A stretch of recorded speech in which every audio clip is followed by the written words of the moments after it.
இங்குள்ள இந்து சமய அறநிலைத்துறை சார்பில் நடைபெறக்கூடிய 32 இணைகளுக்கு நடைபெறும் இந்த திருமண விழாவில் கலந்து கொண்டிருக்கக்கூடிய மாண்புமிகு அமைச்சர் நேரு அவர்களே, மாண்புமிகு அமைச்சர் மா சுப்பிரமணியன் அவர்களே, இந்த துறையினுடைய அமைச்சர் நம்முடைய அன்புக்குரிய சேகர்பாபு அவர்களே,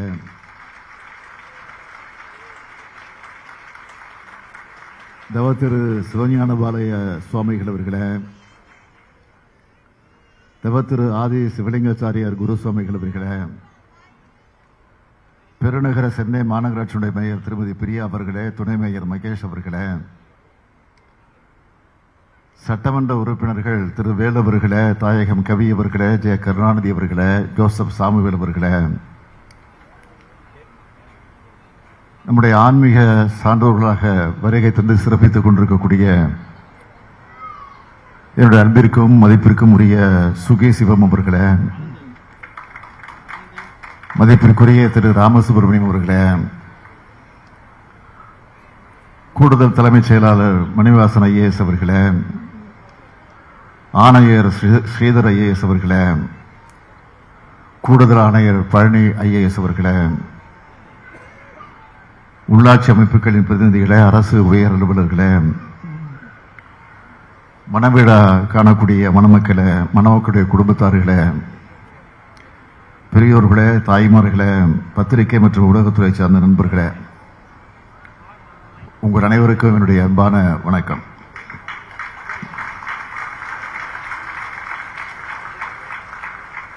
இந்து சமய அறநிலையத்துறையின் சார்பிலே நடைபெறக்கூடிய இந்த இனிய திருமண விழாக்களை நடத்தி வைக்கிறதுல நான் மிகுந்த மகிழ்ச்சி அடைகிறேன். நான் எப்பவுமே சேகர்பாபு செயல்பாபு என்று அழைப்பது உண்டு. செயல்பாபு மட்டும் புயல் பாபாவாக மாறி இன்றைக்கு அவர் பேசுகிற நேரத்தில் கூட பேச்சு தடைபட்டது, தொண்டை கொஞ்சம் கரகரத்தது. அதற்கு என்ன காரணம் என்று சொன்னால், எப்பொழுது தூங்குகிறார், எப்பொழுது எழுந்திருக்கிறார், எப்பொழுது சாப்பிடுகிறார்,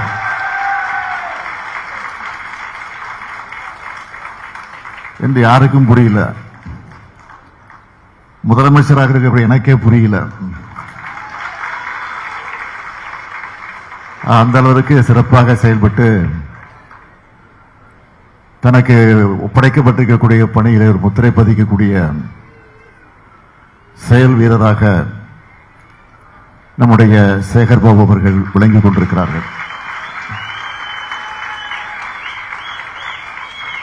இந்த நிகழ்ச்சிக்கு வரணும்னு எனக்கு ஒரு 10 நாளைக்கு முன்னாடியே என்னிடத்தில் ஒப்புதல் பெற்று இந்த நிகழ்ச்சியிலே நான் கலந்து கொள்ளக்கூடிய வாய்ப்பை பெற்றிருக்கிறேன். அவர் எப்போ அழைச்சாலும், இந்த நிகழ்ச்சிக்கு மட்டுமில்லை, எந்த நிகழ்ச்சிக்கு அழைச்சாலும் தட்டாம நான் போயிடுறது உண்டு. தட்டாம போவதற்கு காரணம் என்னன்னா, அப்படி விடமாட்டார் என்ன. ஆக அந்த அளவிற்கு உரிமையோடு எல்லா நிகழ்ச்சிகளும் பங்கேற்க வைக்கக்கூடிய நிலையிலே நான் இந்த நிகழ்ச்சிக்கு வந்திருக்கிறேன். இன்னும் சொல்லணும்னா, இன்றைக்கு இருக்கக்கூடிய அரசு துறைகளை பொறுத்த வரைக்கும் நான் எந்த துறையில் அதிகமான நிகழ்ச்சியில் கலந்துருக்கிறேன்னா, இந்த அறநிலைத்துறை நிகழ்ச்சியில் அதிகமாக கலந்துகிட்டு இருக்கிறேன். அதுக்கு காரணம் சேகர்பாபு தான்.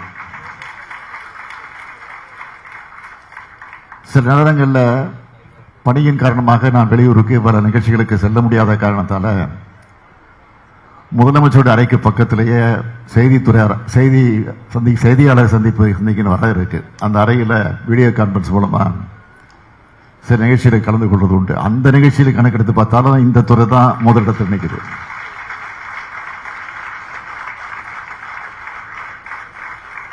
அதே போல இந்த அறநிலைத்துறை சார்பில் இந்த 4 வருஷத்தில் பார்த்தீங்கன்னா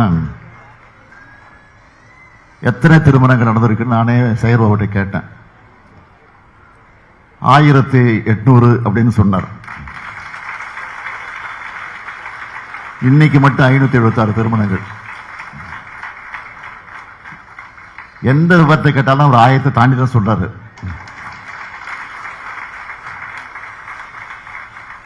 மொத்தத்தில் 2376 திருமணங்களை நடத்தி அந்த குடும்பங்களை இன்றைக்கு ஒளியேற்றி வச்சிருக்கக்கூடிய துறைதான் சேகர்பாபு பொறுப்பேற்றுக் கொண்டிருக்கக்கூடிய அறநிலையத்துறை என்பதை நான் மகிழ்ச்சியோடு தெரிவிச்சுக்கிறேன். இந்த 2376 திருமணங்களை அதுல 150 திருமணங்கள் நானே தலைமையேற்று நடத்தி வச்சிருக்கிறேன். நம்ம திராவிட மாடல் அரசுல இந்து சமயத்துறை மகத்தான வளர்ச்சியை இன்றைக்கு நாம கண்டிருப்பதை பார்க்கிறோம். அதுக்காக நேரங்காலம் பார்க்காம ஆன்மீக அன்பர்களுடைய மொழியில சொல்லணும்னா அடியாருக்கு அடியாறு போல உழைச்சிட்டு இருக்கிறார் நம்ம சேகர்பாபு அவர்கள். அதனால்தான் பக்தர்கள் போற்றக்கூடிய அரசா தொடர்ந்து சாதனையை படைச்சிட்டு இருக்கிறோம்.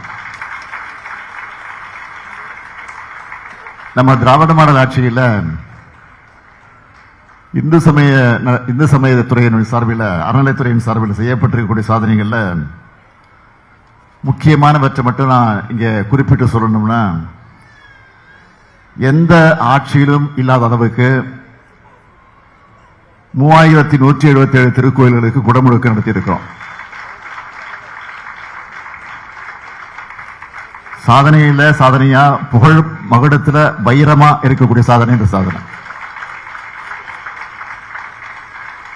அடுத்து 997 திருக்கோயில்களுக்கு சொந்தமான 7701 கோடி ரூபாய் மதிப்பிலான 7650 ஏக்கர் நிலங்களை மீட்டிருக்கிறோம். இது அடுத்த வைரம். இதோட 2,03,444 ஏக்கர் நிலங்களை அளக்கப்பட்டு பாதுகாக்கப்பட்டிருக்கு.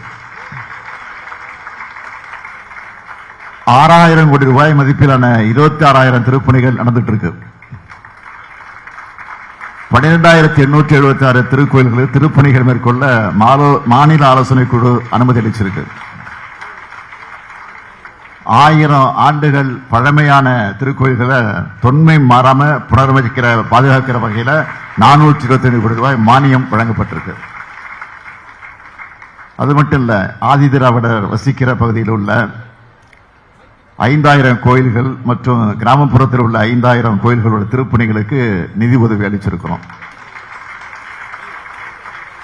ஆடி மாசத்துல அம்மன் திருக்கோயில்களுக்கும், புரட்டாசி மாசத்துல வைணவ திருக்கோயில்களுக்கும், அறுபடை வீடுகளுக்கும், ராமேஸ்வரத்திலிருந்து காசிக்கும் 60 வயது முதல் 70 வயதிற்கு உட்பட்டிருக்கக்கூடிய ஆயிரக்கணக்கான மூத்த குடிமக்களை கட்டணம் இல்லாம ஆன்மீக பயணத்துக்காக அழைச்சிட்டு போயிருக்கோம். அனைத்து சாதியினரும் அர்ச்சகர் ஆகலாம் என்ற வரலாற்று சிறப்புமிக்க திட்டத்தை செயல்படுத்தி இதுவரை 29 பயிற்சி பெற்ற அர்ச்சகர்களுக்கு பணி நியமன ஆணைகள் வழங்கப்பட்டிருக்கு.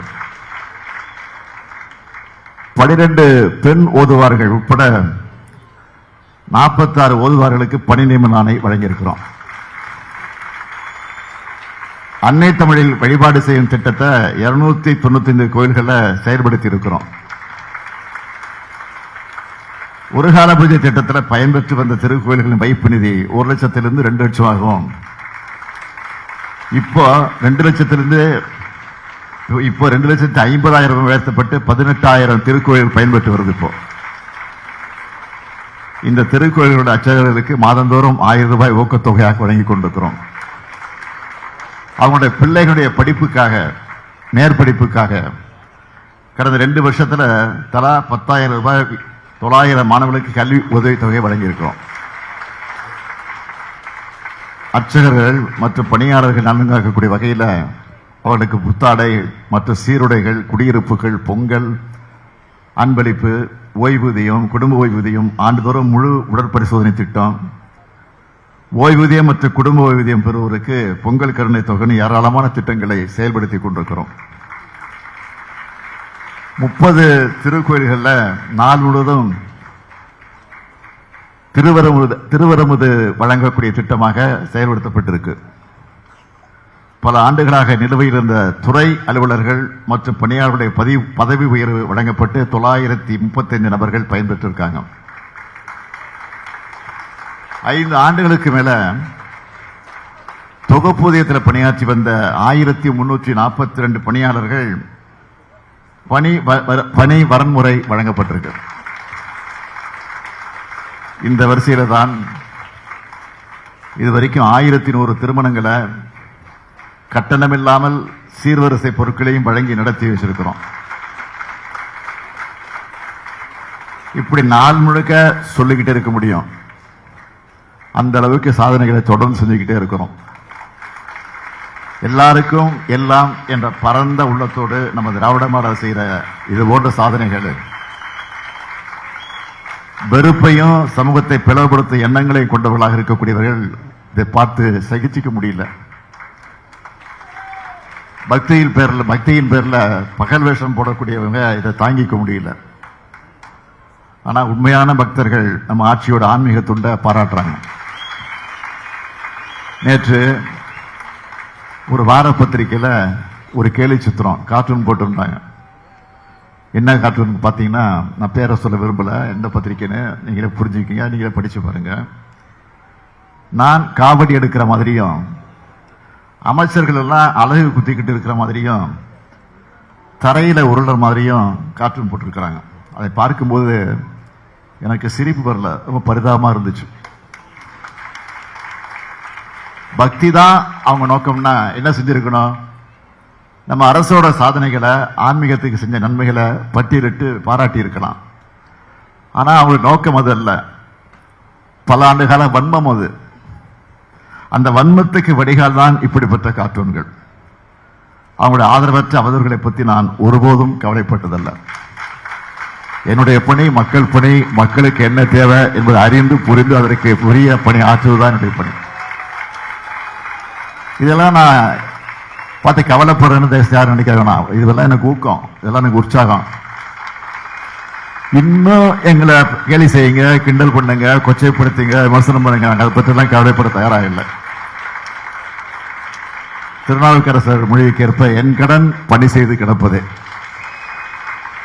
நாம தொடர்ந்து உண்மையான பக்தருடைய நலனுக்காக செயல்படுவோம் என்ற அந்த உணர்வோடு இங்கே மணக்கோலம் முன்னிற்கக்கூடிய மணமக்களை நான் வாழ்த்த கடமைப்பட்டிருக்கிறேன். எல்லா வளமும் பெற்று இந்த மணமக்கள் சிறப்போடு வாழ்ந்திட வேண்டும். ஒருவர் புரிந்து கொண்டு விட்டுக் கொடுக்கின்ற மனப்பான்மையோடு நீங்கள் வாழ்ந்திட வேண்டும். இன்பமான வாழ்க்கையை வாழுங்கள். அதே நேரத்தில் உங்களுக்கு பிறக்கக்கூடிய குழந்தைகளுக்கு அழகான தமிழ் பெயர்களை சூட்டுங்கள் என்ற என்னுடைய அன்பான வேண்டுகோள். இதுதான் என்னுடைய அன்பான வேண்டுகோள். ஆக அந்த வேண்டுகோளை நிறைவேற்றுகிற வகையில் நம்முடைய புரட்சி கவிஞர் பாரதிதாசன் எடுத்துச் சொல்லி இருக்கக்கூடிய வீட்டிற்கு விளக்காய் நாட்டிற்கு தொண்டர்களாய் வாழுங்கள் வாழுங்கள் வாழுங்கள் என்று வாழ்த்தி விடைபெறுகிறேன். நன்றி, வணக்கம்.